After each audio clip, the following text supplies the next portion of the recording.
eu fui um dos maiores ateus que já pisou nessa terra. Provavelmente eu fui muito mais ateu do que Nietzsche, que escreveu sobre a morte de Deus, do que Jean-Paul Sartre, do que Freud, que considerava a busca por Deus, a busca de um pai protetor, do que Marx, que considerava a busca por Deus, o ópio que entorpece a mente humana, de Diderot, que tinha uma ferocidade enorme contra a religiosidade e assim por diante. Como eu pesquiso com muita humildade, talvez uma das áreas, se não a área que é a última fronteira da ciência, que é o mundo onde nascem os pensamentos, onde se forma o eu como autor da própria história e onde se estabelece a natureza e a construção da consciência existencial. Para mim, Deus era fruto de um cérebro apaixonado pela vida, que resistia ao seu caos na solidão de um túmulo. Nem vou explicar isso para vocês. E claro que na minha juventude, na década de 70, éramos da geração paz e amor, da contracultura, a guerra do Vietnã tinha acabado, e ali, obviamente, tinha flertado com o desprendimento de Jesus, desprendimento material, a necessidade de interação, de romper os preconceitos. Mas quando eu me tornei médico, psiquiatra, e quando eu desenvolvi em destaque uma das raras teorias mundiais sobre a construção de pensamentos e a formação do eu varri todo o pensamento que eu tinha, ou pelo menos critiquei todo o pensamento em relação a Deus, a Cristo, a religiosidade. Eu tenho raízes judias. O Guri quer dizer Huri, são padres ortodoxos menonitas que se casavam e, portanto, a descendência recebeu o nome Guri. Enfim, eu critiquei tudo que havia na minha mente e, em destaque, tudo que havia no teatro social. E como minha teoria estuda também o processo de formação de pensadores, eu fui estudar como Einstein rompeu o cárcere da rotina, libertou o seu imaginário e desenvolveu ideias brilhantes, como Freud, Jung, Adler, Sartre e assim por diante. Também nessa seara, com muita humildade, fui um dos raros pesquisadores e pensadores que se envolveu no processo de como se formam mentes brilhantes. Por isso que eu sou tão crítico ao sistema educacional mundial, que está doente, formando pessoas doentes para uma sociedade doente. Vou falar sobre isso. Bom, e fui até o homem chamado Jesus, estudando seus comportamentos nas suas várias biografias, como um crítico. Queria saber se ele era um grande gestor da emoção, ou se ele não sabia lidar com contrariedades, se ele fez escolhas corretas e trabalhou com seus discípulos para formar mentes criativas, livres, com emoção saudável, ou se ele não conseguiu formar personagens que mudam o traçado do mundo, nem do seu próprio mundo. Queria saber como ele filtrava estímulos estressantes, como lidava com o caos, se ele conseguia escrever capítulos nobres nos dias mais dramáticos. Bom, portanto, estudando a mente deste homem, do mais famoso da história, em primeiro lugar, descobri que as religiões todas falharam, porque não estudaram sob os ângulos da ciência, ficaram apenas no ângulo da teologia, da espiritualidade e não penetraram camadas mais profundas da sua psique. Portanto, o homem mais famoso da história é o menos conhecido no funcionamento da sua mente e nas ferramentas que ele utilizou para desenvolver saúde psíquica e libertar o imaginário.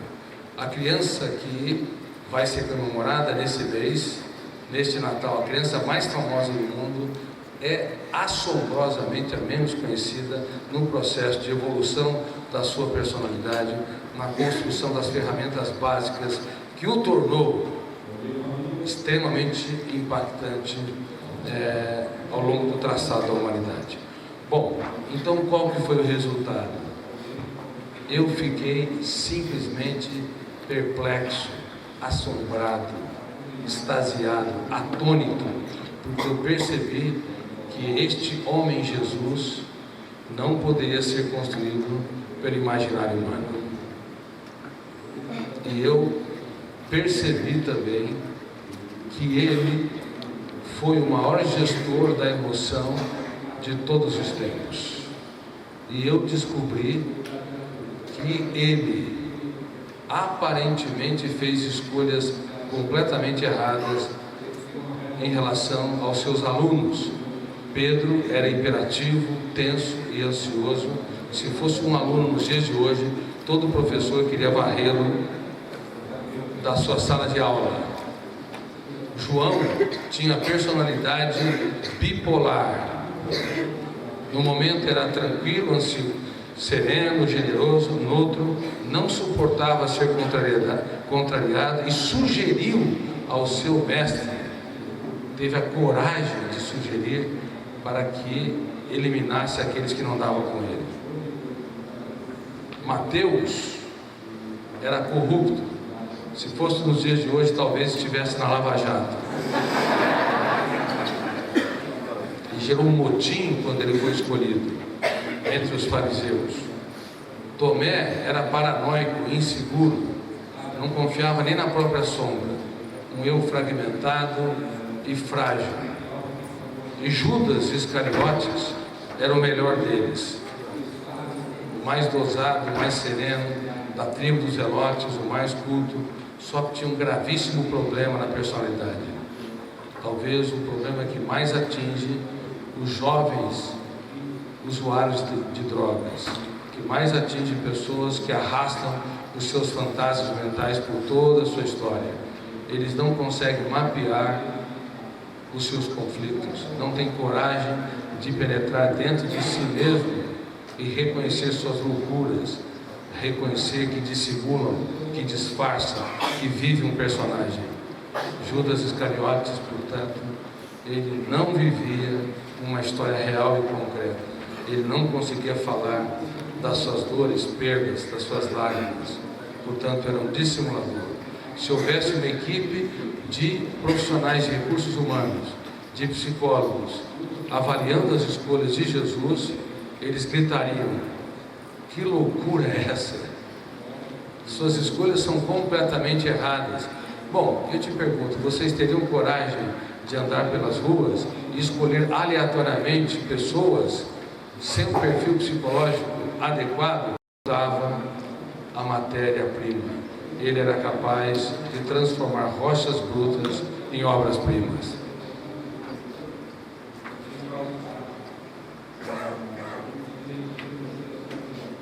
E você? O que faz com as rochas brutas? O que faz com seus filhos que te decepcionam?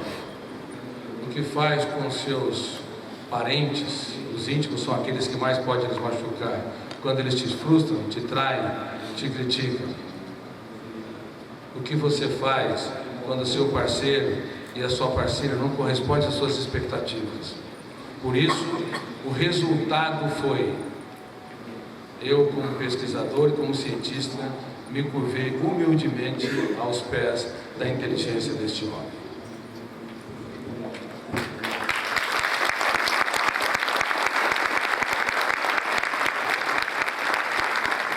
Mas ainda digo, todas as religiões precisam entrar em camadas mais profundas da mente do homem mais inteligente da história.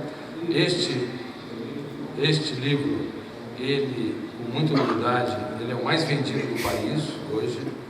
As pessoas estão procurando, estão lendo, estão sendo impactadas por ele. Vai se tornar um longa-metragem, um filme e também um seriado internacional.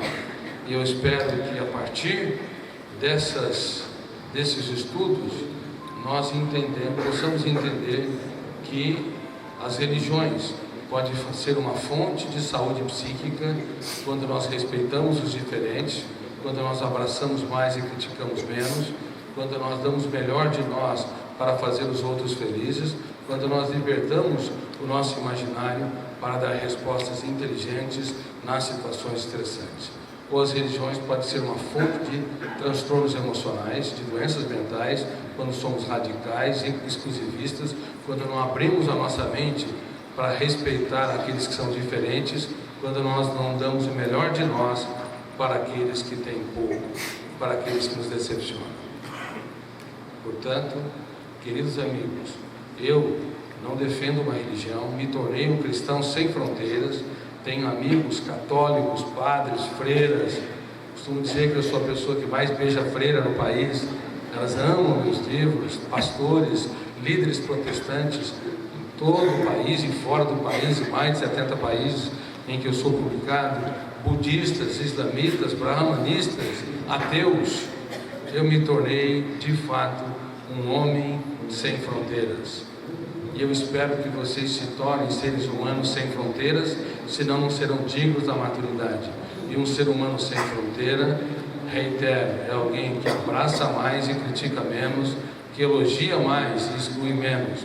Um ser humano sem fronteiras, ele tem um caso de amor com a humanidade, porque ele sente que faz parte da família humana, porque quem é apenas apóstolo da sua nacionalidade, defensor da sua religião, apenas da sua ideologia política, da sua cultura, da sua família, não é digno de contribuir para transformar a humanidade numa humanidade viável, inteligente e solidária. Portanto, eu os convoco para serem seres humanos sem fronteiras. Que tal?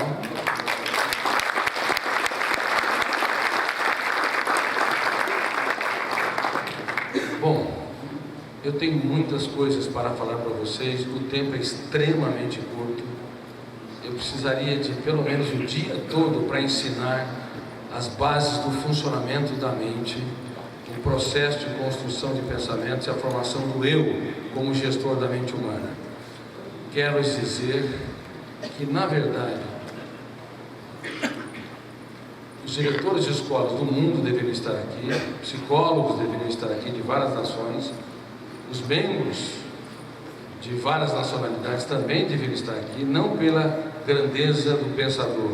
Eu sou um pequeno artesão da ciência, mas as ferramentas que eu vou dizer aqui são revolucionárias e elas deveriam ser praticadas não apenas nas comunidades terapêuticas, mas também no teatro das empresas, nas escolas, na relação entre casais, na relação entre pais e filhos. Vamos falar sobre as ferramentas do Free Mind. Em primeiro lugar aqui, quem já aplicou essas ferramentas? Levante as mãos. Quem já aplicou, levante as mãos. Qual foi a sua reação? Pode levantar, levanta. Quem quer falar alguma coisa? Melhorou muito a qualidade de vida. Quem mais poderia falar alguma coisa aqui? Por favor. Meu nome é Claudelene, eu aplico o Free desde 2013, mas o Free, na verdade, começou em 2005, com 12 semanas, né? Com esses Exatamente. ferramentas que o Dr. Cury vai apresentar, estão lá desde 2005. E aí, desde 2013 para cá, a gente vem trabalhando isso com uma comunidade terapêutica, que as pessoas estão aqui. E os resultados? Tem gente aqui que já é resultado do Free. Que bom, parabéns, parabéns.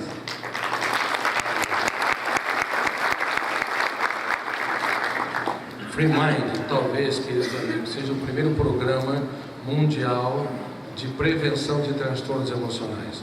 A psiquiatria e a psicologia, nós investimos grande parte dos nossos recursos intelectuais para tratamento. Esperamos uma pessoa com depressão experimentar o último estágio da dor humana para depois tratá-las, uma pessoa com síndrome do pânico, transtorno obsessivo, transtornos alimentares como bulimia e anorexia, enfim, nós esperamos o acidente ocorrer para depois saber o que vamos fazer com consequências gravíssimas. Deveríamos ter investido todas as nossas fichas, toda a nossa inteligência na prevenção. E o Free Mind, ele é um programa de prevenção não apenas de drogas, mas também de depressão, estresse, ansiedade, os vários tipos de fobia, acrofobia, altura, tecnofobia, medo de novas técnicas, fobia social, medo de falar em público, claustrofobia, medo de lugar fechado e assim por diante. E além disso, os vários tipos de ansiedades e outras patologias. Mas não apenas é um programa de prevenção, é um programa de tratamento também. os psicólogos, os psiquiatras que estão utilizando em seus consultórios ou nas comunidades terapêuticas, se usam sistematicamente, realmente pode levar o eu, na figura do teatro, a deixar a condição de espectador passivo, entrar na plateia e se tornar autor da própria história. Então vamos lá, eu não sei quantas ferramentas eu vou conseguir falar para vocês, mas eu espero que vocês despertem-se mesmo para aplicar esse programa. Aqui no Brasil, nessa língua fechada que é a língua portuguesa, vocês não imaginam como a nossa língua é encarcerante. Para traduzir para o chinês, eu sou publicado em mais de 70 países, para o inglês, para o russo, é um trabalho muito grande. Geralmente, tradutores às vezes traem as ideias porque não conseguem trair quando existe texto com mais complexidade e poesia de maneira integral. Bom, então aqui nesse país nós temos produzido pesquisas que são extremamente válidas e que podem contribuir para transformar a humanidade. Eu espero que essa plateia, se vocês gostarem, saiam da condição de admiradores para aplicadores. Tem um caso de amor com a humanidade. As pessoas estão adoecendo rápido e coletivamente. Nós aumentamos em 42% o índice de suicídio na capital paulista entre jovens de 2002 a 2012. A cada 40 segundos uma pessoa se suicida e a cada 4 segundos uma pessoa tenta o suicídio. É urgente estudar, ser inteligente, entrar, se aprofundar. E o programa é um programa livre, gratuito. Vocês podem abaixar esse programa hoje. Acho que está no meu site, ou está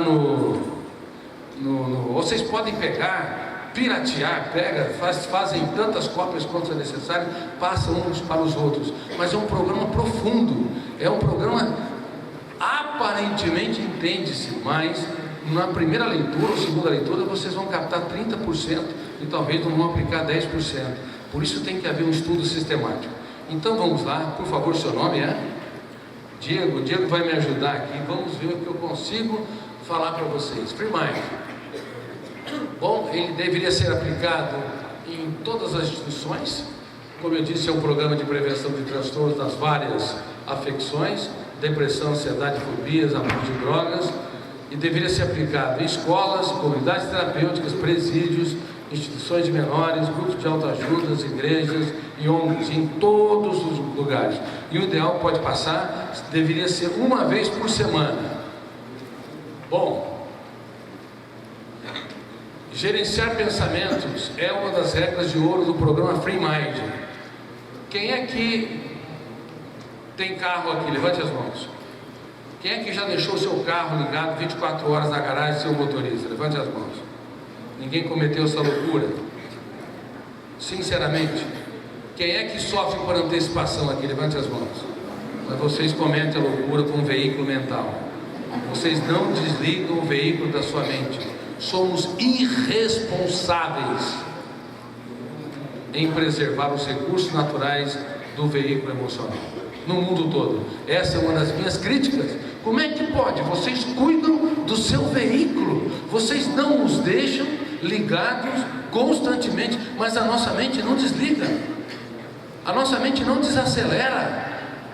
Então nós estamos aqui num congresso de drogas, mas o que nós não estamos entendendo seriamente é que a droga é a ponta do iceberg de uma humanidade que está doente.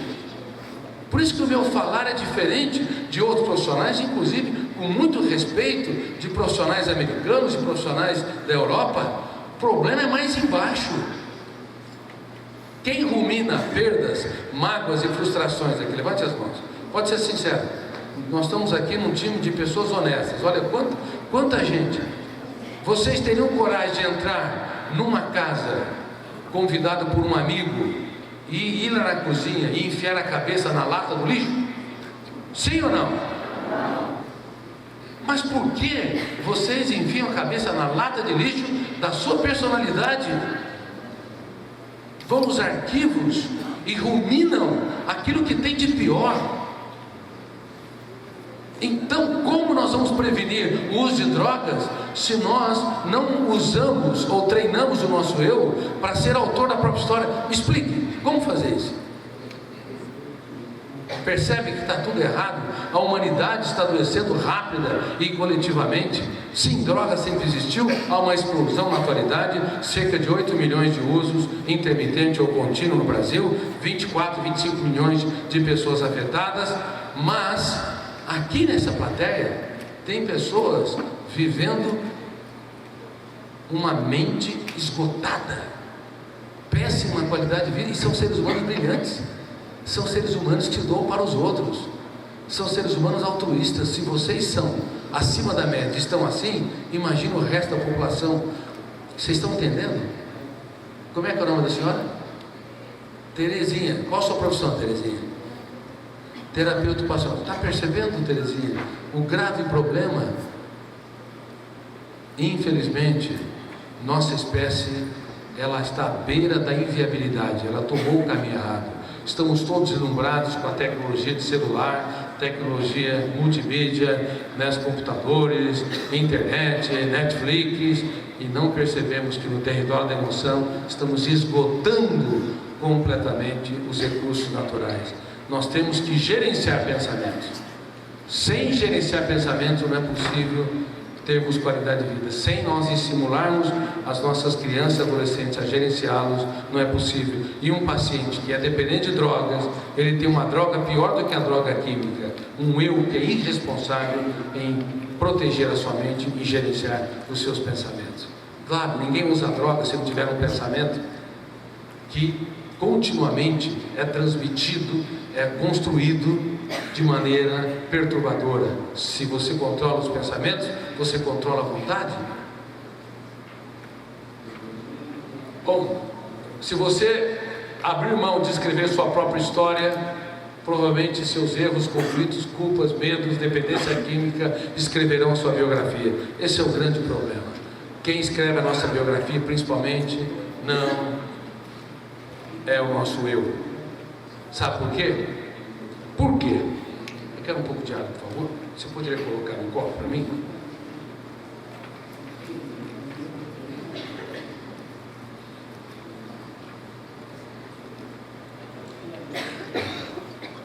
Por quê?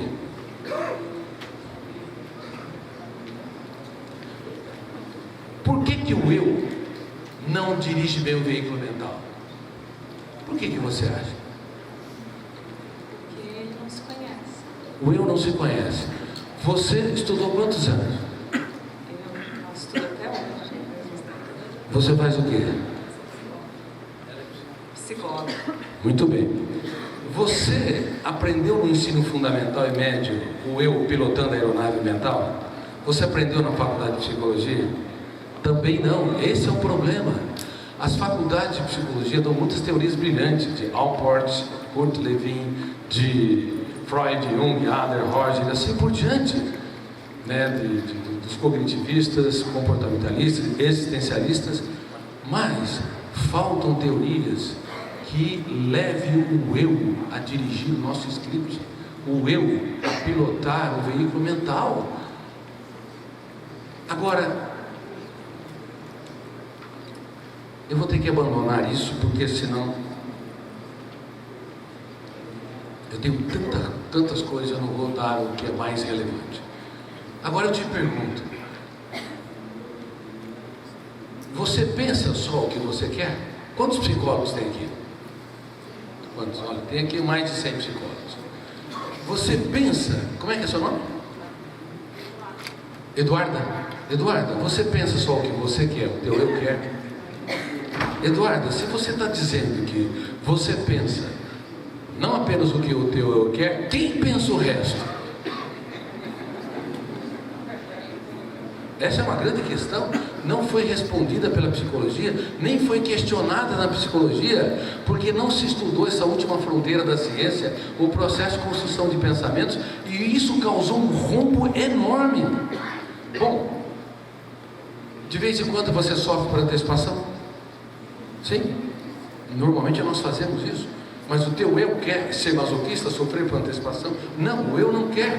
Mas por que o eu de todas as crianças, de adolescentes, de adultos, de executivos, de colaboradores, de juízes? Eu dou muitas conferências para magistrados, acabei de dar uma conferência para desembargadores e para juízes. Feito um teste de qualidade de vida, tinha que internar quase todos no Hotel Fazenda, porque são ótimos para julgar os outros, mas esqueceram de treinar o seu eu. Aliás, a educação foi falha de treinar o seu eu para gerir a sua própria emoção, para ter um caso de amor com a sua saúde mental.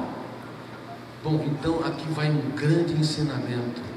Por favor, nós não pilotamos a aeronave mental sozinhos. Nós não sabemos disso. Isso complica totalmente a nossa maneira de pensar a vida. Isso torna a mente humana mais complexa do que Freud, Jung, Adler, Piaget, Vygotsky, Arthur Schopenhauer, todos eles imaginaram. Além do eu, existem copilotos que atuam em milésimos de segundos, lendo a memória sem sua autorização. E nós não sabíamos disso. Quando uma pessoa está numa comunidade terapêutica, ali chora diante dos seus amigos, diante da sua família, diante de Deus, diante, se ele crê em Deus, diante dele mesmo: nunca mais usarei droga. O eu prometeu. Só que o inferno emocional está cheio de promessas não cumpridas. Claro, o eu tem a intenção de preservar a vida. O problema é que quando 1 mês, 2 meses, 6 meses, 1 ano depois, se as janelas traumáticas que têm o conteúdo, a dependência pela cocaína, pelo crack, pelo álcool, que gera compulsão intensa, se aquelas janelas não foram reeditadas, reescritas, porque elas não podem ser deletadas, não podem ser apagadas nunca, deletadas nunca. Esse é um outro ensinamento importante. Você nunca vai deletar os seus medos, você nunca vai apagar seu sentimento de culpa, você não consegue destruir sua timidez, isso é impossível. A única possibilidade é você reeditar as janelas, introduzir novas experiências nos locos das janelas traumáticas ou killer. Bom, então o usuário de droga ficou internado vários meses. Prometeu que não usaria, mas no estado de tensão, ou de humor depressivo, ou sentimento de culpa, ou autoabandono, detona o primeiro copiloto, chamado gatilho da memória, abre uma janela que não foi reeditada, uma janela que tem a compulsão pela droga. O volume de tensão é tão grande, de angústia, de aflição, que bloqueia milhares de arquivos, com milhões de dados, que tem todas as promessas, que tem o significado do Pai, que tem o amor pela vida. Bloqueia os arquivos que tem a preocupação com os seus filhos, os seus sonhos. Naquele momento, o Homo sapiens, o ser pensante, se torna um bios instintivo, tal qual um africano nas savanas, diante de um predador prestes a consumi-lo, a devorá-lo. Naquele momento, aborta-se a capacidade de pensar e reage-se por instintos. E isso, todos os psicólogos deveriam aprender, de todas as nações, de todos os ambientes. Infelizmente, isso está talvez décadas na frente. E eu espero que a partir de hoje, vocês psicólogos, façam parte das centenas de milhares de psicólogos que eu tenho treinado, que é necessário mudar a agenda. Espero que vocês, terapeutas ocupacionais, vocês, líderes de comunidades também terapêuticas, vocês, educadores sociais, entendam que quando nós entramos numa janela killer ou traumática, nós damos as piores respostas. Você tem filhos? Quem tem filhos aqui? Como é que você chama? Tatiana, você faz o quê? Assistente social. Você supostamente deve ser uma pessoa preocupada em contribuir com a humanidade, para que as pessoas possam ter um bem-estar. De vez em quando você perde a paciência com seus filhos? Perde a paciência. Adolescente de 14 anos. Tatiana, Por que nós perdemos a paciência? Mas você não gostaria de ser paciente? Provocá-los positivamente, estimulá-los a se interiorizar, a serem generosos.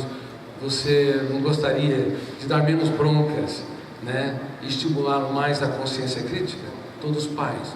Mas por que pais elevam o tom de voz? Por que nos primeiros 30 segundos de tensão, palavras que casais nunca deveriam dizer um para o outro? Eu não sei porque estou com você até hoje. Simples palavras podem gerar janelas traumáticas insolúveis se não forem reeditadas. Em 5 segundos você não faz um grande discurso, mas em 5 segundos você pode perder uma pessoa, ou você pode afastar-se dela dramaticamente. Pais que dizem: você só me decepciona.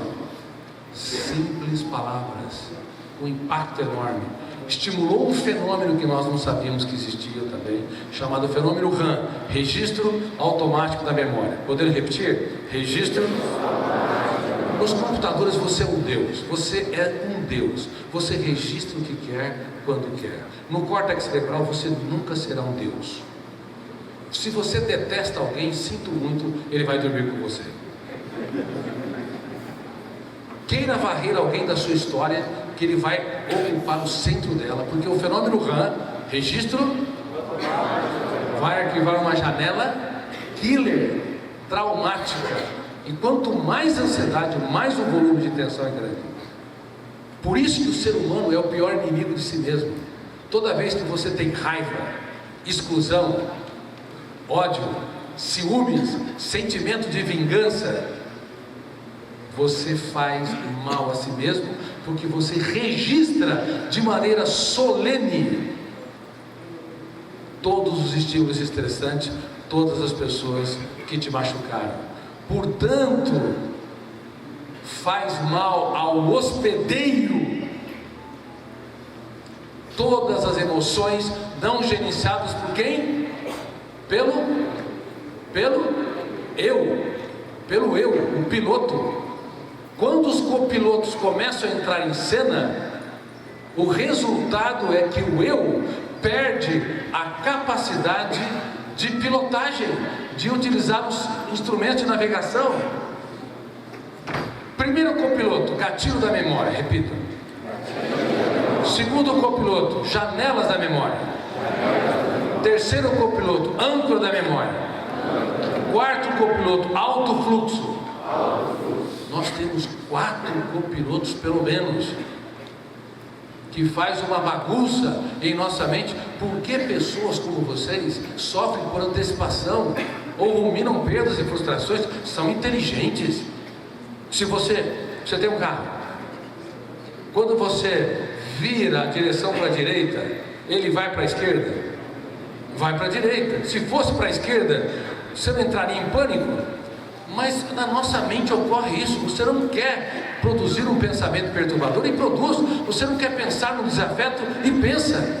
Você não quer pensar numa droga, alguém que é dependente. Eu quero ser livre, mas sou escravo. Meu eu não consegue controlar os instrumentos de navegação. Palestinos e judeus são diferentes? Na sua cultura, sim. Na sua religião, sim. Na maneira como organiza ou como vê a vida, sim. Mas isso está na ponta do iceberg, lá na base. Em milésimos de segundos, todos eles detonam o gatilho, abrem milhares de janelas, assimilam milhões de informações para entender um verbo que alguém conjuga quando alguém está falando com ele. Por que vocês estão me entendendo agora? Como é que você chama? Marina, como é que você entende cada verbo que eu estou conjugando agora? Não é tudo tão rápido? Mas então, como é que é isso? Você parou para pensar o pensamento? Não é uma loucura? Não é uma coisa sofisticada?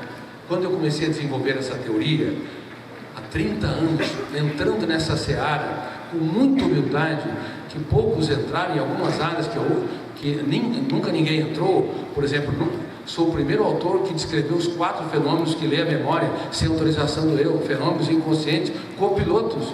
Eu fiquei perplexo. Eu falei, meu Deus, por que nós discriminamos negros e brancos?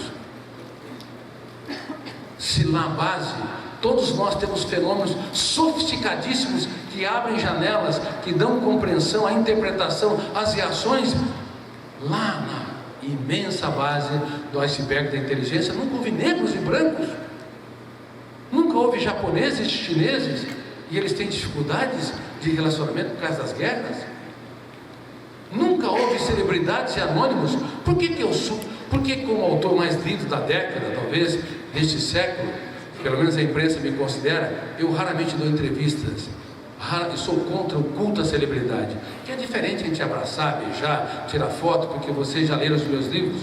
Por quê? Porque não há celebridade, não há anônimos. Toda vez que eu faço gestão da emoção com celebridades internacionais, eu já falo, ó, meu amigo, você tem uma desvantagem enorme, porque o culto à celebridade te leva a você vestir um personagem que não é. Você é um simples ser humano que vai para a solidão de um túmulo e que tem que aprender a encontrar o mais importante endereço, o endereço dentro de si mesmo. Eles levam choque, mas aprendem.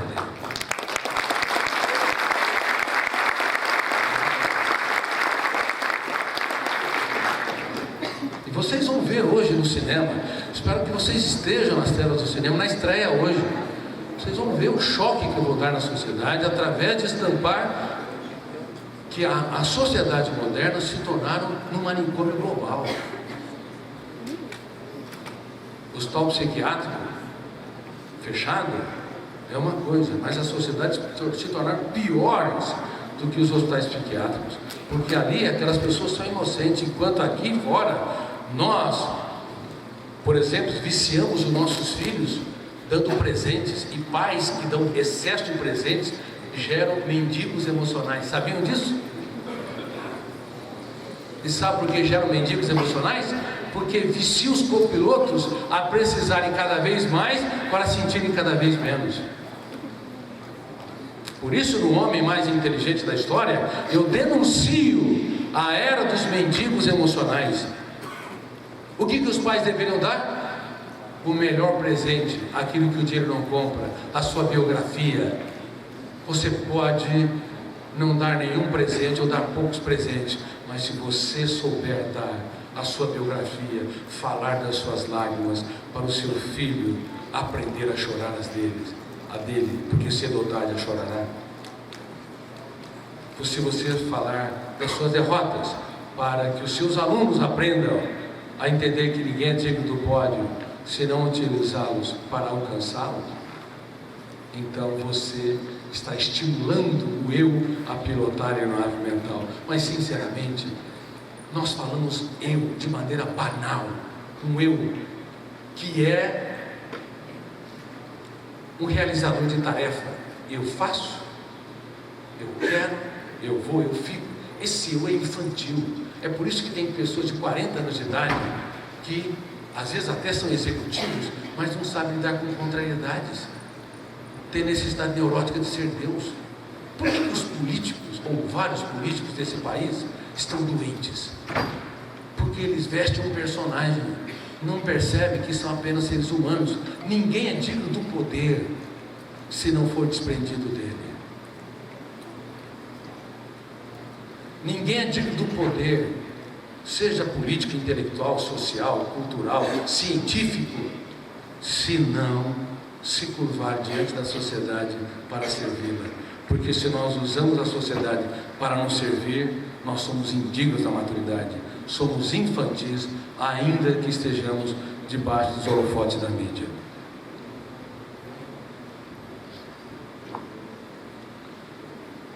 Então a sociedade se tornou de fato um manicômio global. A situação é muito mais séria do que a questão das drogas que nós estamos vendo aqui. Estamos entorpecidos pela droga social. Até o livre-arbítrio, a capacidade de escolha está comprometida. Vocês mulheres têm livre-arbítrio? Têm capacidade de escolha plena? Vocês se vestem como vocês querem ou dentro do padrão da moda? Não, eu vou vestir toda de amarelo hoje. Ou com bolinhas vermelhas. Não veste, porque as pessoas seguem as tendências. Porque o fenômeno RAM, registro, vai criando padrões de janelas, milhares de janelas, padrão de beleza, padrão de moda, padrão de comportamento, padrão de atitudes que leva o ser humano a ter uma margem de escolha contraída, asfixiada dentro desses padrões. Por isso que nós estamos na era dos mendigos emocionais, estamos na era da contração da liberdade, estamos na era do adoecimento coletivo. Quem esteve na minha palestra ontem à noite? Uma em cada 2 pessoas vai desenvolver um transtorno psiquiátrico. Dei uma brincadeira que eu fiz. Olhe para quem está do seu lado. Olhe, pode olhar, se não for você vai ser ela ou ele. E se apontar o dedo para o outro, a tua situação está pior ainda. Uma em cada 2 pessoas. Mas por que nós não estamos na era? Não estamos na era digital? Não estamos na era da democracia? Na era da internet, do acesso a informações? Não estamos, Alexandre? Estamos. Mas por que nesta era nós estamos adoecendo coletivamente? Sempre tivemos doenças no teatro da humanidade, mas nunca num nível tão intenso, nunca uma explosão tão grande. Sempre houve timidez, mas nunca 70%, 80% das pessoas apresentaram timidez e insegurança. Mas como? Eles não falam nas redes sociais? Falam, mas colocam as pessoas para falarem tete a tete, jovens e até adultos jovens, para debater ideias, para resolver seus problemas, suas crises. Detona o gatilho, primeiro fenômeno. Abre uma janela killer, segundo fenômeno. O volume de tensão bloqueia milhares de outras janelas. A âncora se instala, terceiro fenômeno. E o alto fluxo começa a ler e reler aquele arquivo, esquecendo que existem milhares de arquivos ou janelas que poderiam dar respostas inteligentes, subsídios com milhões de dados para reações e comportamentos inteligentes. Quem tem algum tipo de fobia aqui? Levante as mãos. Pode ser sincero, fobia, vamos lá. Quem pode falar de uma fobia doída, que machuca, que perturba? Quem poderia falar aqui? Vamos ver. Eu tive depressão 1 ano e meio, quase morri, fiquei com 60 quilos e a minha fobia maior da minha vida é eu voltar a ter isso. Aplaudam, por favor. Como é que é seu nome? A depressão é o último estágio da dor humana. Só sabe quem sente. As palavras são toscas e são débeis para descrevê-las.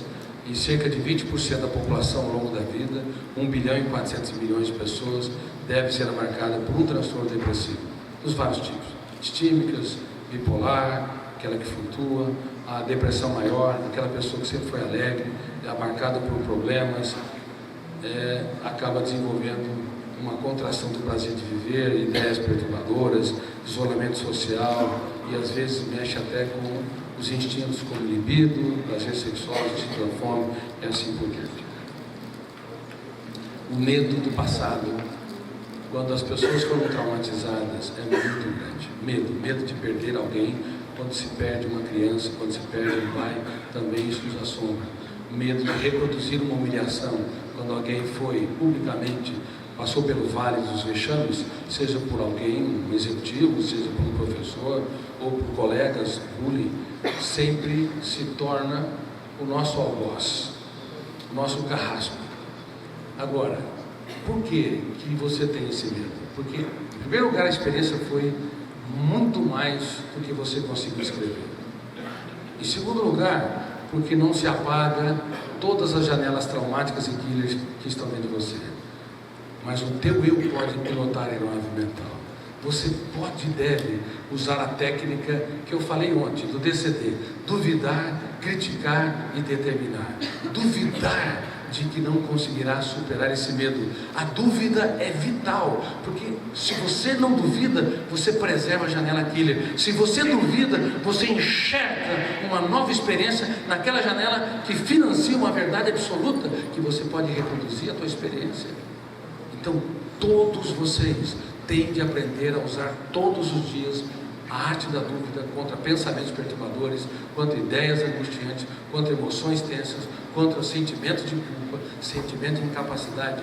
É uma ferramenta preventiva e psicoterapêutica revolucionária, e deveria se ensinar os clientes, não apenas no consultório, no set terapêutico, mas fora. Um dos maiores erros da psicologia clássica é não dar ferramentas para o cliente fora do ambiente do consultório, no dia a dia, fora das comunidades terapêuticas, quando estamos solos. Então, duvide constantemente de tudo aquilo que te controla, e às vezes com uma certa dose de emoção. Quando existe uma depressão grave, a dúvida terapêutica tem que ser até com uma certa dose de raiva, porque a depressão é altamente agressiva, a compulsão pelas drogas é altamente violenta. Lembre-se, síndrome do circuito fechado da memória. Detonou o gatilho, primeiro fenômeno. Segundo fenômeno, janela killer. Terceiro fenômeno, âncora da memória. Fechou o circuito. Milhares de janelas com milhões de dados não são acessados. Isso é grave. Repito, síndrome do circuito fechado da memória. O Homo Bios, o Homo sapiens, se tornou Homo Bios, instintivo. Então, para quebrar esse ciclo, a pessoa tem que duvidar com uma certa dose de autoridade, impugnando como advogado de defesa o faz, com uma certa dose de raiva positiva, não contra os outros, mas contra o estado depressivo, contra a fobia, contra o estado de insegurança, contra o sentimento de culpa atroz. Eu duvido que eu não consigo superar meu sentimento de culpa. Eu duvido que eu não consigo reciclar meu estado depressivo. Eu duvido que eu não consigo ser autor da minha própria história. Eu duvido que eu não consigo reciclar essa janela killer que leva à compulsão pelas drogas ou pelo álcool. Quantas vezes por dia? Dezenas de vezes por dia. A dúvida é o princípio da sabedoria na filosofia. Ninguém brilhou ao longo do traçado da humanidade, ninguém libertou seu imaginário, construiu novas ideias, seja Einstein, Kant, Hegel, Newton, se não usou a arte da dúvida intuitivamente. Eles não sabiam o que estavam usando, mas usaram intuitivamente, para romper verdades da ciência, verdades que estavam dentro deles, preconceitos e assim por diante. Todos devem aprender a usar a arte da dúvida. Quer saber de uma pessoa que usava demais a arte da dúvida e ele nunca foi estudado nessa questão? Jesus Cristo. Quando Judas Iscariotes chegou até ele e o beijou, os fenômenos inconscientes eram para controlar a sua mente. A traição, o beijo. Bom, quem já foi traído aqui? Levante as mãos.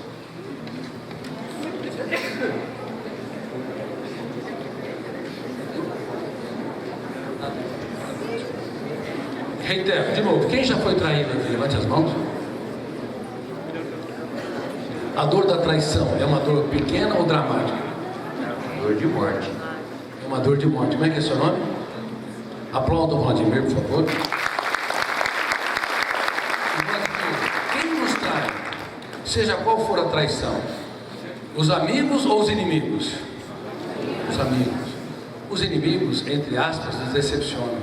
Só as pessoas que nós apostamos muito são capazes de nos ferir nas raízes da nossa mente. Não é verdade? Bom, quando ocorre uma traição, o fenômeno RAM, registro, arquiva uma janela duplo P. Killer duplo P. Duplo poder. Então anota aí, poder de ser inesquecível, por isso que não se esquece uma traição, e poder do quarto fenômeno. Como é que ele se chama? Autofluxo. Ler e reler a memória constantemente. E toda vez que ler e reler, se produz mais ou menos lixo psíquico. Mais lixo psíquico. pensamentos e ideias perturbadoras. E toda vez que se produz mais isso psíquico, o fenômeno que registra tudo, como é que se chama? RAM, registro, arquiva mais experiências, expandindo o núcleo traumático. Então vocês, mais de uma centena de psicólogos estão sendo treinados por mim e toda essa plateia entendem que o problema não é só a experiência original, o trauma, é a retroalimentação do trauma, que é o maior problema que encarcera a emoção.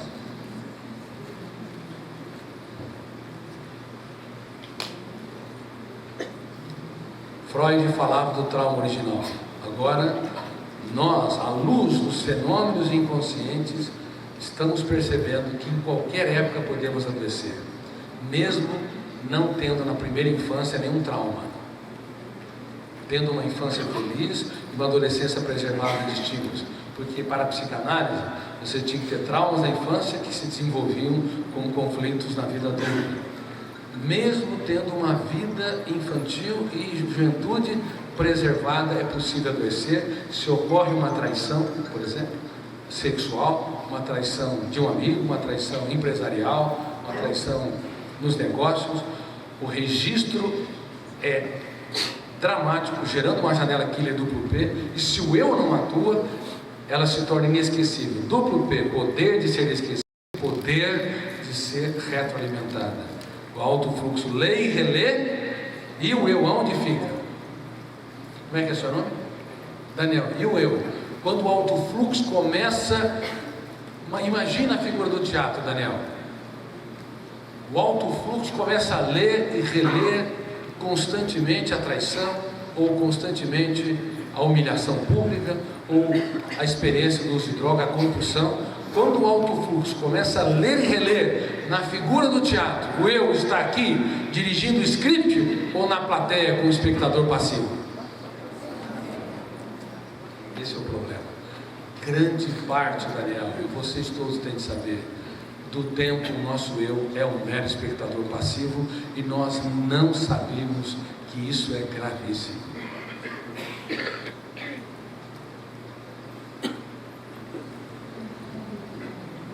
Isto é gravíssimo. Por isso que todo tratamento tem de fazer o eu, na metáfora do teatro, sair da condição de espectador passivo, entrar na plateia e atuar como protagonista. Então a arte da dúvida é vital para você descaracterizar, confrontar, impugnar todo o conteúdo dramático dessas janelas killer, seja da traição, o medo de retornar a uma crise depressiva. Dúvida deve ser feita no silêncio. Você não precisa falar, gritar. Você grita no silêncio mental várias vezes por dia. Eu duvido que não serei autor da minha história. Eu duvido que não serei livre dessa traição. Por detrás de uma pessoa que fere, uma pessoa ferida. Eu não vendo a minha paz por preço nenhum. Ela vale ouro, o resto é lixo. Mas aonde está o eu que atua desse jeito? O eu que preserva a sua emoção, a sua paz, como se fosse inviolável? Em que escola nós aprendemos? Em que escola? Em que high school? Em que universidade? Na USP, na Unicamp, em Oxford, em Cambridge, em Harvard. Por isso que as melhores escolas, ainda que são notáveis, sejam notáveis para preparar os seus alunos para atuar no teatro social, no teatro das empresas, para se reinventarem como executivos, para libertar seu imaginário como profissionais liberais. Enfim, ainda que sejam notáveis, elas pecam dramaticamente por não trabalhar o eu como gestor da emoção, o eu como diretor do script do teatro da mente humana, o eu como reeditor das janelas killer. Quando você usa o WhatsApp e envia uma mensagem, e você, antes de enviar a mensagem, você escreve, muitas vezes tem uma série de coisas que são erradas, é isso? Até o corretor automático peca a barbaridade. Não sei se vocês já foram colocados em situações estressantes? Bom, mas você tem que editar e reeditar. A memória humana você nunca vai apagar. Você não apaga os seus fantasmas mentais. Me lembro em palestra na Romênia, para os meus leitores, psicólogos, médicos e tantos outros profissionais, professores. Na Romênia nós temos a Transilvânia. Na Transilvânia nós temos a lenda do Drácula. Mas existe vampiros fora de nós? Não. Mas há vampiros dentro de nós? Sim. Há vampiros, medos, vários tipos de medos. Como eu falei, acrofobia, medo de altura, tecnofobia, medo de lugar, medo de novas técnicas, agorafobia, medo de sair de casa. A timidez é que representa uma fobia social tão importante. Todas as fobias têm múltiplas janelas, não tem uma janela, tem milhares de janelas às vezes. Por que que... Bom, vocês ouviram falar ontem que a droga a dependência de drogas é uma doença crônica e recidivante, não viram? Mas por que que é recidivante? Eles não explicam, mas vocês vão ter explicação agora. Por quê? Agora eu quero ajudar vocês a raciocinarem. Por que que é recidivante? Então a pessoa está fazendo tratamento com um psicólogo, ou está numa comunidade terapêutica, com um educador social, com assistente social, enfim, com também psicólogos ou médicos, até psiquiatras. O médico, psicólogo, educador social foi feliz em reeditar algumas janelas traumáticas ali, enxertou, seja porque falaram dos problemas, seja porque encorajaram ou usou técnicas psicoterapêuticas. Por que o paciente recai? Por quê? Linguagem interna. Mas o que ocorre? Uma doença crônica, um transtorno como uma timidez, ou uma depressão, ou uma dependência de drogas, é formado ou alimentado apenas por uma janela? Por uma janela killer? Na verdade são centenas de janelas killer. São múltiplos arquivos doentios. Se você reedita 1, 2 ou 3, não quer dizer que você ganhou batalhas, ganhou a guerra. Por isso que todo paciente deveria ser alertado sobre a possibilidade de recaídas. E quando recair, deve, ao invés de se punir, tratar isso como uma homenagem para reeditar aquela janela e não para nutrir o sentimento de culpa e de incapacidade. Percebeu que isso muda tudo na compreensão psicoterapêutica, psicossocial?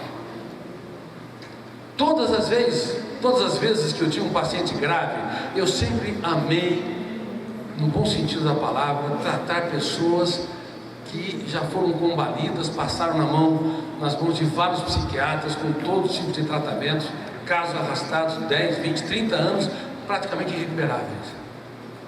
Eu falava comigo, esse ser humano tem ferramentas para se surpreender. Por exemplo, me lembro de uma senhora com 82 anos de idade, chegou no meu consultório com uma voz, uma dose de raiva, olhou para mim e me disse: eu quero me separar do meu marido. Mas me desculpe, a senhora está casada há quanto tempo? Há mais de 50 anos e não aguento aquele homem. Bom, quem é que conheceu aqui pessoas que brigaram a vida toda e não se separaram? Levante as mãos. Separa os dois, são 2 anjos. Juntos os dois, Terceira Guerra Mundial. Até o tom de voz. Claro, porque quando estão separados, agora eu quero estimular vocês a serem pensadores, pensarem como um cientista. Quando estão separados, o gatilho da memória detona-se, abre janelas killer ou light saudáveis? Saudáveis. O altruísmo, a inteligência, a capacidade criativa, a capacidade de se colocar no lugar do outro, de pensar e de reagir. Quando estão juntos, detona o gatilho, abre as janelas killer e desenvolve a síndrome do circuito fechado da memória. Grave é isso. Essa síndrome, ela tem levado a nossa espécie à beira da inviabilidade, suicídios, homicídios, guerras, violência contra as crianças, contra as mulheres, dependência de drogas, violência entre executivos e colaboradores e assim por diante. Vocês têm de entender que quando os fenômenos inconscientes estão atuando, o eu se torna um mero espectador. Um mero espectador. Bom, queridos amigos, entendam. Eu estava diante de uma mulher que já passou na mão de vários psiquiatras e psicoterapeutas. Como eu vou poder ajudar aquela mulher que foi no meu consultório, inclusive enganada, porque já não suportava mais psiquiatra? E ela foi no neurologista. Quando me disseram isso, eu não gostei, porque eu não gosto que as pessoas mintam, mas vai lá, essa era a situação. Como é que vocês vão poder ajudar alguém que tem aversão à psiquiatra, aversão à vida, aversão ao marido, aversão aos filhos, depressiva há 50 anos, há 50 anos deprimida, tomou todos os tipos de remédios? Como é que você chama? Como é que você vai conquistar o território da emoção dessa paciente? Você vai acolher. Ela falou que ela vai começar a acolher fazendo vídeo. Aplaudam ela, tá certo? Nunca leve o gatilho para janelas killer. Não, o teu tom de voz pode levar, até a bondade natural pode levar, porque ela está cansada de pessoas bondosas, entendeu? Se você toca no problema, detona o gatilho, abre as janelas killer. Lembra que eu falei? Você não iria numa casa, se convidado, e enfiar a cabeça na lata de lixo da cozinha, mas nós fazemos nossos filhos, nosso parceiro ou parceira, os nossos colaboradores, a extrair o que tem de melhor, o que tem de pior. Eu olhei nos olhos daquela mulher e eu comecei a perguntar quais eram os seus sonhos, quais eram os seus golpes de ousadia, o que ela fez de incrível na vida. E cada vez que ela apontava uma característica, não queria muito no começo, eu elogiava: parabéns, como a senhora é notável. E fazia anos que ninguém elogiava aquela mulher, porque a considerava intragável. Então eu tinha que levar os fenômenos inconscientes a abrir as janelas que extraíam o que ela tinha de mais incrível, mais relevante. Uma vez que estabeleci este vínculo, eu comecei a levar ela a ter um eu capaz de mapear os seus fantasmas mentais. O que era a depressão? Que tipo de dor? Angústia? Qual o desespero? Se ela teve vontade de não viver mais? Se as pessoas ao longo da vida a machucaram? No começo ela apontava todas as pessoas que a decepcionavam, mas depois, como eu registrei a minha presença como janela light dentro dela, o que eu falava de impacto, não importava mais quem eu era. Se eu era um psiquiatra, se eu era um neurologista, se eu era um juiz, não importava. Eu me arquivei de maneira solene e generosa. Sabe por que nós não conquistamos nossos filhos, os nossos pacientes, o nosso parceiro e parceira? Porque somos toscos. Nós frequentemente usamos os fenômenos inconscientes para extrair o que as pessoas têm de pior no território da sua memória. Aí, uma vez que me tornei grande lá dentro, me fazendo pequeno, elogiando e aplaudindo, eu poderia levar ela a se questionar, inclusive a relação entre ela e o marido. E o resultado foi tão incrível que depois de 3 a 4 meses, aquela mulher estava, e é real isso, dançando na sala de casa com o seu marido como 2 adolescentes.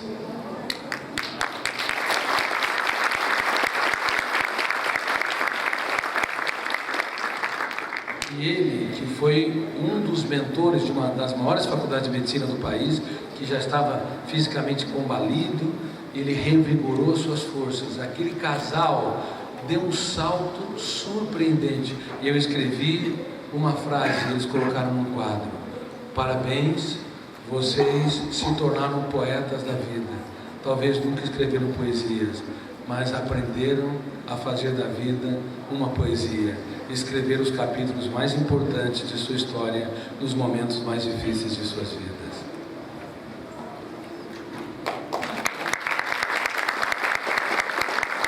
O que quer dizer isso?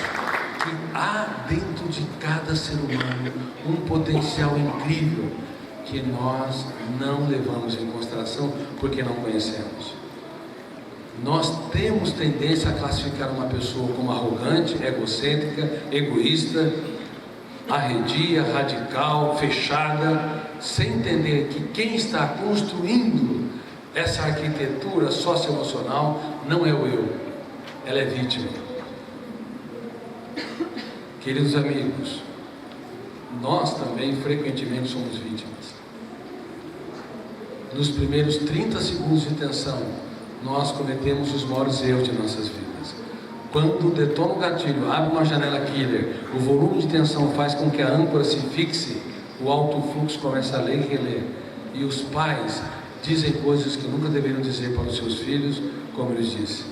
Casais têm atitudes que nunca deveriam ter um com o outro. Executivos e colaboradores, professores em sala de aula, você não vai virar nada na vida, sentenciou um aluno. E todos os dias professores sentenciam, ou com palavras, ou sentenciam, já não investindo mais naquele aluno rebelde, distante, agitado. Somos seres humanos destituídos dos mais altos níveis de generosidade e altruísmo, porque não percebemos que quem pilota a aeronave mental frequentemente não é o eu. As pessoas não são más. As pessoas não são violentas como nós, elas praticam violências, elas são agressivas, elas são arredias, elas às vezes machucam desproporcionalmente, mas não é porque o eu está pilotando, porque quem pilota são os pilotos inconscientes, são os copilotos. Vocês se lembram que no começo de 2015 um copiloto atirou uma aeronave nos Alpes franceses? Se lembra dessa história? E o piloto batia desesperadamente, querendo pegar o manche e os instrumentos de navegação. Mas no fundo, queridos amigos, no fundo, aquela história representa uma metáfora de todos os seres humanos. No fundo, grande parte das trajetórias do plano de voo que nós seguimos não é construída pelo nosso eu. Por isso, é vital que nós abracemos mais e critiquemos menos, apostemos mais e excluímos menos. E é vital aprender alguns segredos fundamentais que tem nas ferramentas do Free Mind. Esse programa pode mexer profundamente com a sua história de vida e com a história de vida das pessoas que estão ao seu redor. Eu falei de uma técnica, a técnica da arte da dúvida, mas tem a técnica da arte da crítica. Criticar cada pensamento perturbador no exato momento em que ele aparece, nos primeiros 5 segundos, enquanto o fenômeno RAM está registrando, enquanto a janela killer está aberta. 5 segundos, você não tem horas para fazer a higiene mental. 5 segundos para reciclar o sentimento de culpa. Alguém te humilhou publicamente. 5 segundos para dizer: apesar dessa humilhação, os melhores dias estão por vir. Você errou quando ia dar uma conferência, você engasgou, você não conseguiu expressar as suas ideias, teve uma atitude vexatória, e o fenômeno RAM vai registrar uma janela killer duplo P, que será inesquecível, mas naquele momento, nos primeiros segundos, o teu eu, ele critica. Não, eu fui mal agora, mas eu exijo ser livre. Eu tenho certeza que na próxima oportunidade eu vou reciclar a minha insegurança e vou dar uma brilhante conferência. o eu, ele tem que duvidar com autoridade, ele tem que criticar com inteligência e contundência, e ele tem que determinar, decidir não ser vítima, decidir todos os dias fazer escolhas, decidir aonde ele quer chegar, decidir que tipo de padrão de relacionamento com os seus filhos, com a sua esposa, com as pessoas que ama. Determinar é muito importante. Duvidar. A dúvida é o princípio da sabedoria na filosofia, a crítica na psicologia e a determinação estratégica na área de recursos humanos. Eu usei essas 3 ferramentas que foram utilizadas para formar pensadores agora no processo psicoterapêutico e na prevenção de transtornos emocionais. Queridos amigos, essa é uma das técnicas. Uma outra técnica vital chama-se mesa redonda do eu. O DCD você faz enquanto a síndrome do circuito fechado da memória está instalada, quando o eu é prisioneiro de uma janela killer, quando a âncora se instalou. Mas a mesa redonda do eu você faz fora do foco de tensão. O jovem não está com compulsão de usar a droga, o adulto não está tendo um ataque de ansiedade, um ataque de pânico, ou não está tendo uma crise em falar em público. A pessoa não está tendo uma reação depressiva. Fora do foco de tensão, o eu lê as janelas mais traumáticas e ele revive de maneira inteligente, ele reconstrói de maneira inteligente os fantasmas do passado. Por exemplo, quem é muito tímido aqui, levante as mãos, muito tímido, que tem uma timidez muito séria. Quem tem timidez e insegurança básica? Eu sei que é a grande maioria.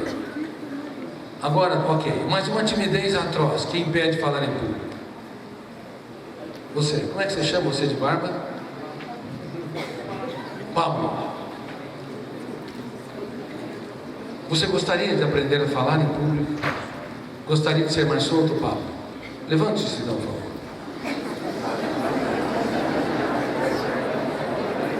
Aplauda o Pablo, por favor.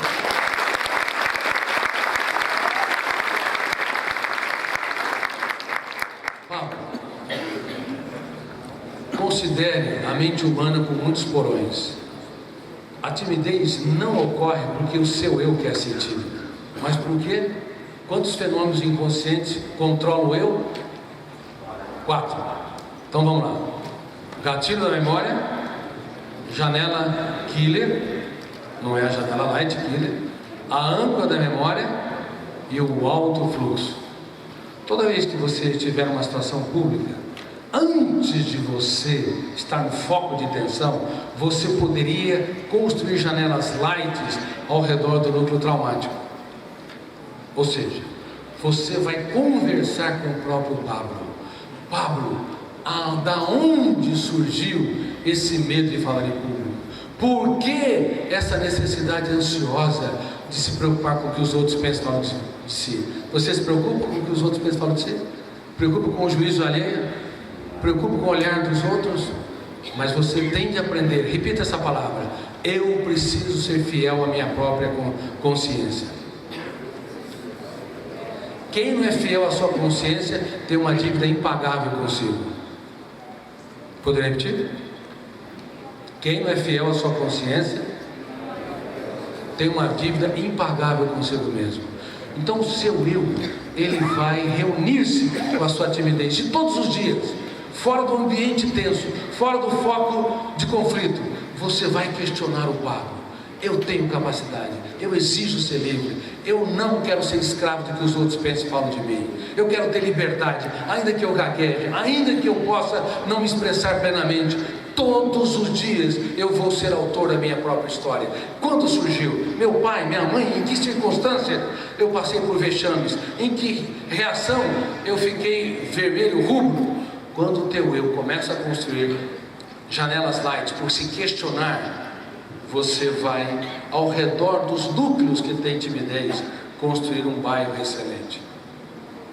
Entendeu? Você gostaria de dar uma mensagem para as pessoas, uma frase que seja para todo mundo? O que você gostaria de dizer para todos eles? Bom, como estudante de psicologia, eu estou aqui para realmente mudar como eu sou por dentro. Espero que todo mundo consiga atingir esse objetivo. Não, espera um pouquinho, você vai usar o microfone.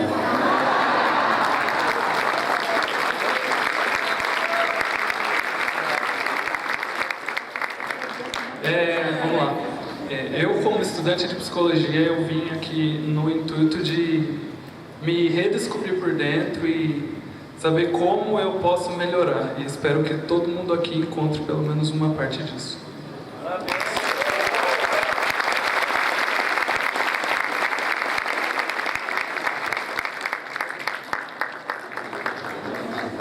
Está contratado. Parabéns. Você falou para 600 pessoas do mais alto nível, psicólogos, médicos. Você expressou com segurança e produziu uma frase linda, poética.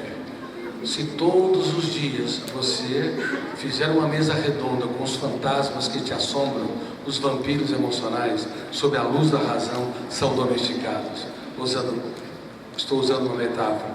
Você vai reeditar as janelas e vai construir núcleos saudáveis ao redor dos núcleos killer ou conflitantes. Tenha certeza que você pode ser um brilhante orador. Parabéns!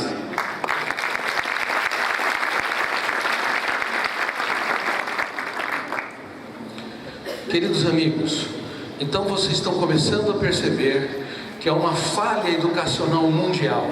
Nós aprendemos milhões e milhões de dados sobre o mundo em que estamos, mas não aprendemos a dirigir o nosso próprio script. Não aprendemos a ser líder de nós mesmos. E repitam comigo: ninguém pode ser um grande líder no teatro social se não aprender a ser líder no teatro da sua mente. Duas ferramentas eu lhe ensinei: DCD, duvidar, criticar e determinar. Por favor. E a mesa redonda do eu. O duvidar, criticar e determinar é uma técnica que você faz fora ou no foco de atenção, no silêncio ou usando a voz. No silêncio, em destaque, a não ser que você esteja numa fazenda ou num ambiente mais íntimo. No silêncio, com timidez ou com autoridade? Quantas vezes por dia? Dezenas e dezenas de vezes por dia. Se é uma depressão grave, uma síndrome de pânico grave, uma dependência de drogas, tem de se fazer dezenas de vezes por dia, todos os dias, durante pelo menos 2 a 3 anos. Depois pode-se fazer de maneira mais lenta, mas nunca deve-se abrir mão de fazer a mesa redonda do eu. E nesse exato momento, várias crianças, e principalmente adolescentes e adultos jovens, se mataram.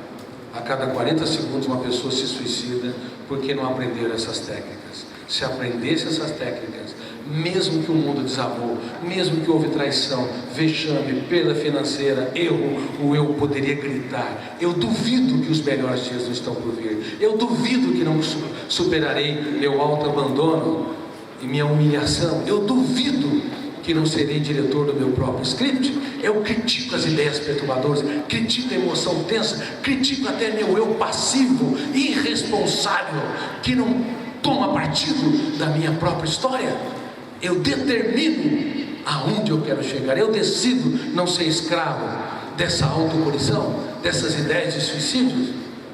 Meus queridos amigos, seria uma revolução mundial se palestinos e judeus sentassem nas mesas. Eu duvido judeus dizendo que os palestinos não são tão complexos, sofisticados como eu duvido que eles não têm boas intenções, eu duvido que a construção de janelas Killer ou Light não sejam semelhantes, e que se eles se fixaram, judeus e palestinos, se fixaram em janelas Killer e causaram mal um pelo outro, não é a atitude do eu, são os fenômenos inconscientes que estão controlando o eu, os tornando vítimas. Quando nós temos uma atitude assim, nós começamos a perceber que somos apenas uma família, a família humana, uma família extremamente complexa. Quando não tem problema, ela os cria. Quem cria seus problemas aqui? Levante as mãos. Então tá bom. Mas é o teu eu que cria? O teu eu está no piloto automático. O teu eu está na plateia. O conceito de masoquismo está errado na psiquiatria e psicologia, na minha clara opinião. O eu não quer sofrer, o eu não quer se punir. Na verdade, ele é apenas um espectador passivo. Não sei se vocês sabiam, há muitas adolescentes e adolescentes, meninos e meninas, se mutilando nos banheiros pelo alto nível de ansiedade. Por quê? Estão desenvolvendo uma outra síndrome, síndrome do pensamento acelerado, que é uma outra síndrome que eu descobri, além da síndrome do circuito fechado da memória. Uma criança de 7 anos de idade tem mais informações que o imperador romano tinha no auge de Roma. Não é suportável. Não é suportável. O excesso de informação que vem de smartphone, tablets, games, escolas, mundo, televisão, o excesso de atividades. Eu tenho falado para... Tem algum juiz aqui, ou advogado? Sabe o que eu tenho falado para magistrados? Todos nós somos contra o trabalho escravo, não é verdade? Mas há um trabalho escravo legalizado no mundo todo, um trabalho intelectual escravo. Crianças e adolescentes que têm tempo para tudo, mas não para ter infância. São máquinas de estudar, máquinas de atividades, mas não são seres humanos que são apaixonados pela vida, ficam o dia inteiro clicando nos celulares. Isso é grave. Isso é grave. Nós cometemos um crime contra a nossa espécie. Por que as crianças estão com um nível de ansiedade que simula hiperatividade, fazendo com que médicos prescrevam drogas da obediência como Ritalina no mundo todo, erros atrozes de diagnósticos? Por quê? Porque não conhecem o funcionamento da mente, não entendem que a mente humana não pode ser entulhada de informação, senão os 4 fenômenos: gatilho da memória, janelas da memória, âncora, e o quarto, alto fluxo. Começa a ler numa velocidade espantosa, simulando a hiperatividade. Só que 1% ou 2% representa a hiperatividade. O resto, 98%, é a síndrome do pensamento acelerado. Quais são os sintomas que são parecidos? Irritabilidade, intolerância a frustrações, dificuldade de elaborar experiências, repetição de erros, inquietação, déficit de concentração. Erros atrozes no mundo todo. Ontem eu dei uma longa entrevista para uma revista da Suíça, dizendo que a educação mundial cartesiana, lógica linear, está levando as crianças e adolescentes no mundo todo a um caos emocional. Falando sobre a síndrome do pensamento acelerado, a síndrome do circuito fechado da memória, a gestão da emoção. Sabe o que aconteceu? A jornalista perdia até o fôlego de perceber que ela queria fazer uma matéria sobre os problemas da juventude da América Latina, e de repente ela percebeu que a Suíça está doente, a Europa está doente, os Estados Unidos está doente.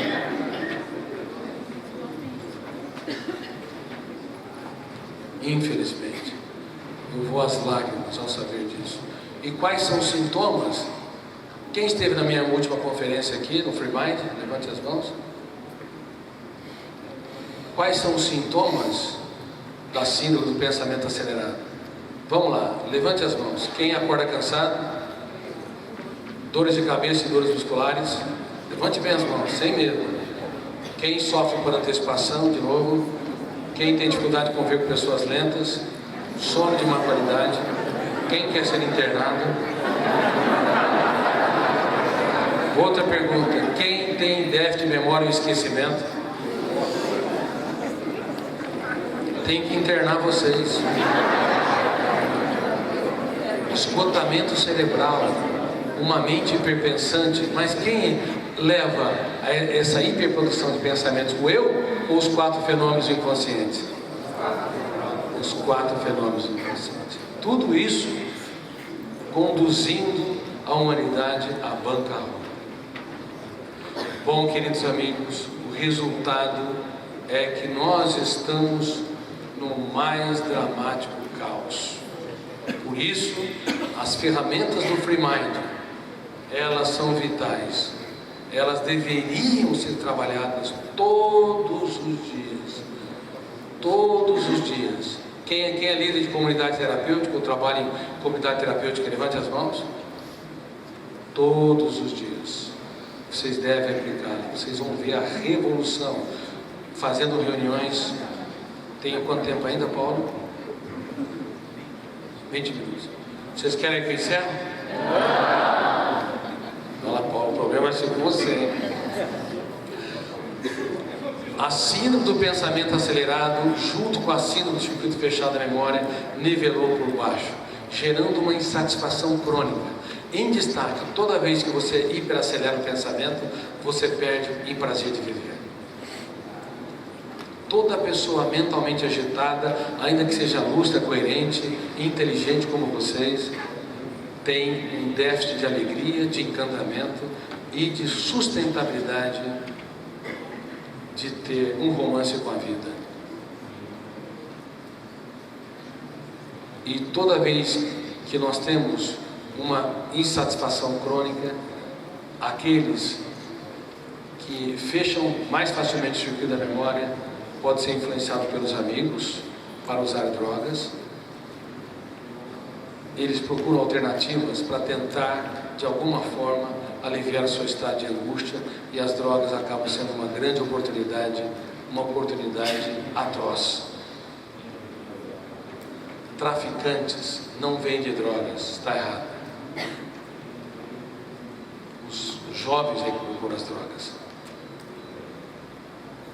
Porque insatisfação crônica.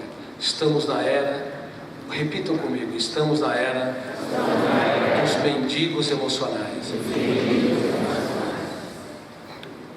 Inclusive pessoas morando em belos apartamentos e casas de condomínios, mendigando o pão da alegria. Milhões, entulhados de brinquedos, com televisão na sala, com uma cama super confortável, mas não conseguem descansar. Precisam de muitos para sentir pouco.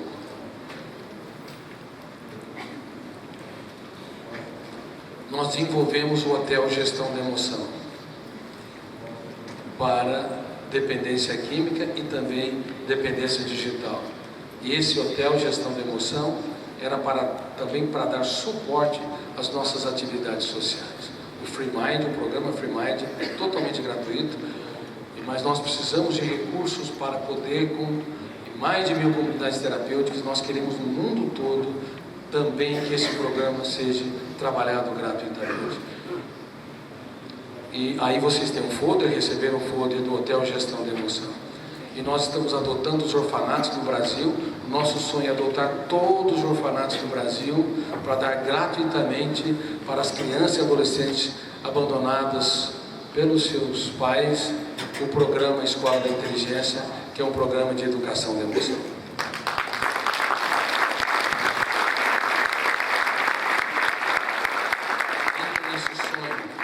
Eu gostaria que vocês pegassem o programa Free Mind e fossem professores da área, não fossem espectadores. Estudem, façam resumos, reestudem todos, pelo menos todos os dias, 10 ou 15 minutos, meia hora, 1 hora, estude uma porção do Free Mind com os seus internos, para que eles possam assimilar as ferramentas, como reeditar Janela Killer, como eu, pode ser autor da própria história e assim por diante. Bom, vamos passar agora rapidamente as ferramentas, eu vou só citá-las, tá? Então vamos lá, primeira regra de ouro, o eu como autor da própria história. Reconhecer que cada ser humano é único. Falamos sobre isso, gerir pensamentos, proteger emoções e assim por diante. Segunda regra de ouro, gerenciar os pensamentos. Você tem uma responsabilidade. de ser líder do veículo mental. Caso contrário, como eu tenho dito, inclusive no Supremo Tribunal Federal, seremos escravos vivendo em sociedades livres. Terceira regra de ouro: proteger a emoção e proteger e administrar a emoção. A emoção é o mais delicado do planeta. Quem é preocupado aqui com o aquecimento global, levante as mãos. Quem tem algum tipo de seguro aqui, levante as mãos. Quem tem seguro emocional, levante as mãos. Tá. Parabéns. Então vocês são preocupados com o aquecimento global, mas não são preocupados com o aquecimento da sua emoção, do planeta emoção, e não estão fazendo seguro emocional. Eu fiz essa pergunta nos Estados Unidos para uma plateia como o de vocês, profissionais da minha área, médicos, psiquiatras, coaching. Eu disse: está tudo errado. Quem tem seguro? Quem tem seguro emocional? Ninguém tinha. Porque, infelizmente, até as ciências humanas pecaram demais de não trabalhar as ferramentas notáveis de gestão da emoção, do eu como autor da própria história, e vocês precisam aprender, submeter a emoção ao gerenciamento do eu, superar os cárceres. Na mente humana tem mais cárceres do que os grandes presídios das grandes cidades. Nunca esqueça disso. Os maiores presídios, quando você passa, não estão fora de você, estão dentro de você. Bom, gerenciar os focos de ansiedade. E aqui o último: ser jovem no território da emoção. Eu tenho muito para dizer para vocês.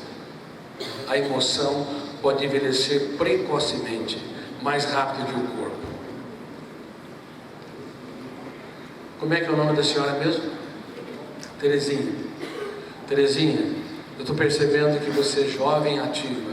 Sabia que há jovens de 15 anos de idade que têm uma idade emocional muito maior, talvez o dobro que a sua? Quais são os sintomas do envelhecimento precoce da emoção? Número 1, gravem isso: reclamar de tudo e de todos. Número 2, querer tudo rápido e pronto. Conhece jovens assim? Número 3, não conseguir ter uma autoestima sólida. Fazer uma guerra no espelho. Quem faz guerra contra o espelho aqui? As mulheres?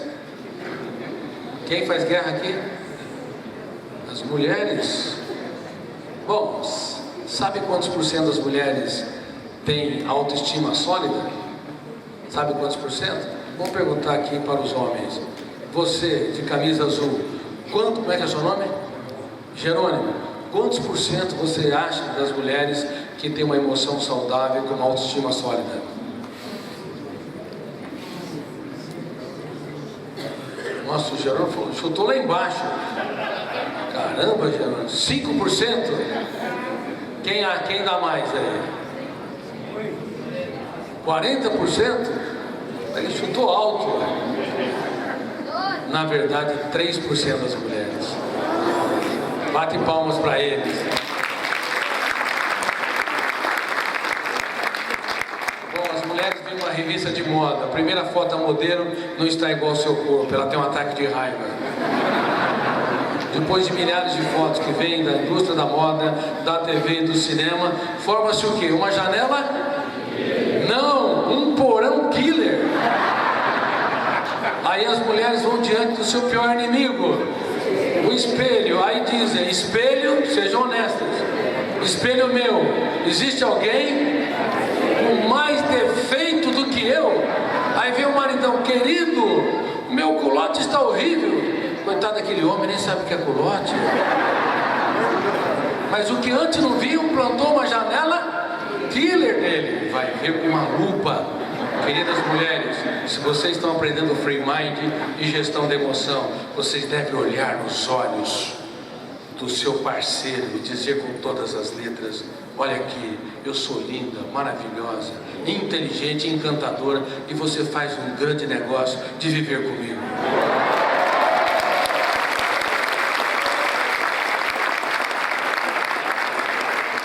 Quantas vezes durante a vida? Inúmeras vezes. Beleza está nos olhos de quem vê. Repitam. Então, diga para alguém que está do seu lado: você é lindo, maravilhoso. Vamos lá então. Trabalhar os papéis Quarta regra de ouro. De novo. Regra de ouro. Repitam: trabalhar os papéis da memória. Reeditar o filme do inconsciente. Bom, aqui nós temos entender o fenômeno RAM. RAM quer dizer? Ótimo. Quem é do amor exigente aqui? Por favor, aplique no amor exigente o Free Mind, as 10 regras de ouro. Vai complementar demais todo o sonho do meu querido amigo Padre Haroldo. Somos muito amigos, temos um carinho enorme um com o outro, mas para dar relevância e consistência e profundidade, aplique essas regras de ouro. Bom, filtrar estilos estressantes, cuidar da memória como um jardim de janelas light e se conscientizar que os registros na memória são automáticos e involuntários. Por favor. Repitam: quinta regra de ouro. A arte de ouvir e dialogar para exercer a liderança e gestão das pessoas. Quem sabe ouvir aqui? Qual que é a diferença entre ouvir e escutar?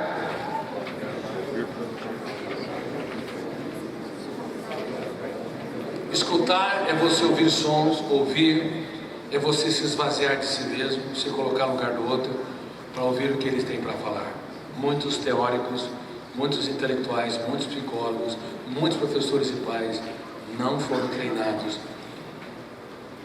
para ouvir, porque não foram treinados para se esvaziar. E magistrados que não se esvaziam julgam os réus baseados não apenas na lei, mas na sua própria história.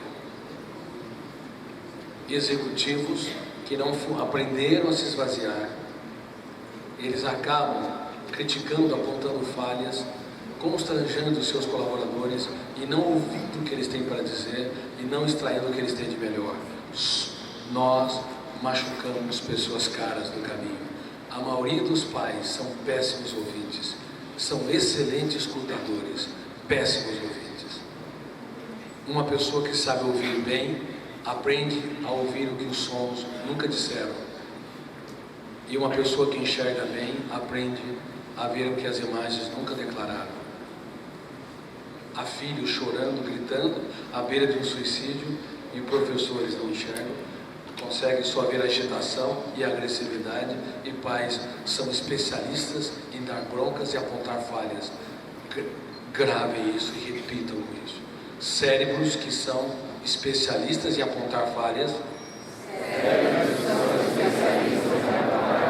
em detectar erros, estão aptos para lidar com máquinas, mas não para formar pensadores. Um dos meus gritos de alerta em mais de 70 países em que eu sou publicado é que temos que mudar a era da educação, a era da informação para a era do eu como gestor da emoção, a era do apontamento de falhas para a era da promoção de quem erra para depois, no segundo momento, levá-lo à consciência crítica. Nunca aponte o erro de ninguém sem antes elogiá-lo. E eu não encontrei ninguém que não falhou dramaticamente nessa área, inclusive eu, até que aprendi na pesquisa, analisando 20 mil sessões de psicoterapia, de consultas psiquiátricas, principalmente construindo conhecimento sobre essa área do inconsciente, os fenômenos que constroem cadeias de pensamento. Todos nós erramos. Casais começam o relacionamento no céu do afeto e terminam no inferno dos atritos. São especialistas em apontar erros. Nós temos que ser especialistas em celebrar os acertos. Repitam comigo: eu preciso ser um especialista em celebrar acertos. Vocês dois estão sentados aqui no chão com bastante prendimento, em pé aí, com muito carinho, me ouvindo. Por favor, todos os dias, observe os acertos da sua esposa, dos seus filhos, do seu parceiro ou parceira, e celebre. Parabéns, parabéns, como você foi notável. Por favor, nós podemos produzir como engenheiros janelas light ou killer, e frequentemente somos engenheiros de janelas traumáticas.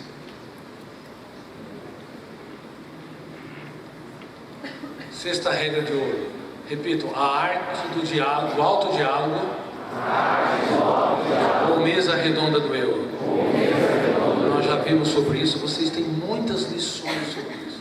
Você não imagina, se os seus clientes no consultório, ou da comunidade terapêutica, ou do amor exigente, ou os colaboradores da empresa aprenderem isso, a humanidade seria completamente outra. Nós teríamos menos psiquiatras e mais poetas, menos policiais na rua e mais artistas plásticos. Nós teríamos menos presídios e mais museus.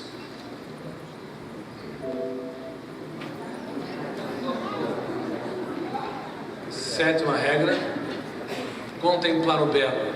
Contemplar o belo é diferente de admirar o belo. Adolf Hitler, eu escrevi cerca de 700 páginas sobre a formação da personalidade dele e as técnicas de marketing de massa que ele usou para devorar o inconsciente coletivo, para depois devorar marxistas, o inconsciente coletivo da Alemanha, para depois devorar marxistas, depois, em segundo lugar, judeus, eslavos e assim por diante. Foi uma empreitada incrível, também eu acho que entrei em áreas que os historiadores não tiveram oportunidade de entrar. Ele era vegetariano, ele não queria ver animais sangrar, mas não se importava com crianças, adolescentes e mulheres sangrassem nas guerras e nos campos de concentração. Com uma mão acariciava sua cadela blonde, com a outra telefonava para destruir seres humanos. E a mãe dele era generosa, o pai dele era empregado de uma alfândega, ele gostava de abelha, gostava de natureza, não tinha motivos para se tornar um dos maiores sociopatas, se não o maior sociopata da história da humanidade. Mas uma das teses tristes que eu cheguei é que um ser humano pode ser adestrado mentalmente por radicalismos, por fundamentalismo religioso, por ideologias atrozes e se tornar um algoz, um carrasco da humanidade, mesmo não tendo tido uma infância que justifique essa agressividade. Bom, libertar o pensamento, libertar a criatividade e ser um pensador é muito importante. Só para voltar, contemplar o belo é diferente de admirar o belo. Adolf Hitler admirava o belo. Contemplar o belo é se entregar, é abraçar, é ouvir. Contemplar o belo é fazer das pequenas coisas um espetáculo aos olhos. Contemplar o belo é dividir a biografia.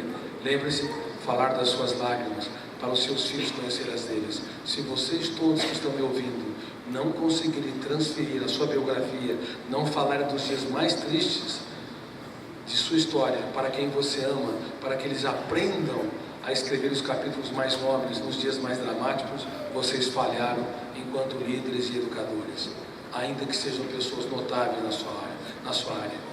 A minha maior responsabilidade com as minhas filhas é nunca gravitarem na órbita de uma pessoa famosa, porque eu não me considero, até porque eu sou crítico a tudo isso que está aí, mas a maior vocação minha é que as minhas filhas conhecessem as minhas falhas, conhecessem as minhas dificuldades, conhecessem alguns conflitos, para que elas escrevessem capítulos notáveis em dias dramáticos.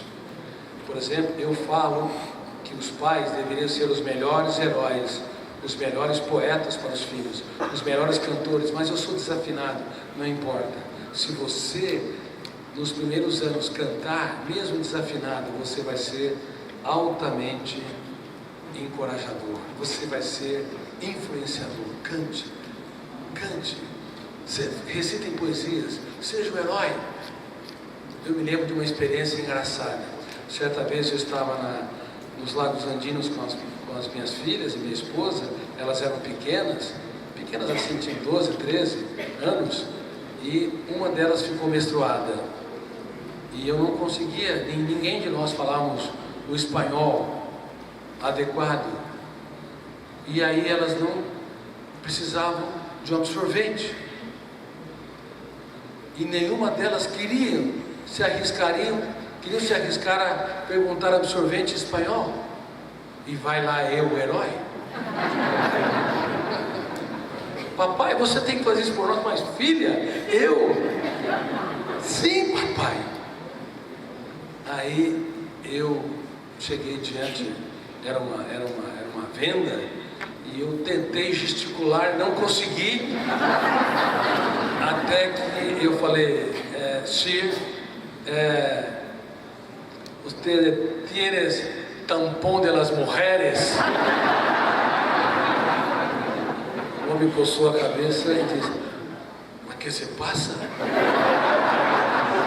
Por acaso há tampão de los hombres? Mas ele conseguiu entender e eu comprei absorvente para minha filha. Elas nunca esqueceram que o pai quebrou a cara para poder ajudá-las. Sejam os melhores heróis para os seus filhos. Encante-os, brinque, rode no tapete. Isso não tem efeito colateral. Bom, você vai libertar a criatividade de ser um pensador, inclusive na relação com eles e também na academia e na universidade. Próximo, por favor. Nona regra de ouro, disciplina e sonhos. Poderia repetir? Garras e projetos de vida. Sonhos não são desejos.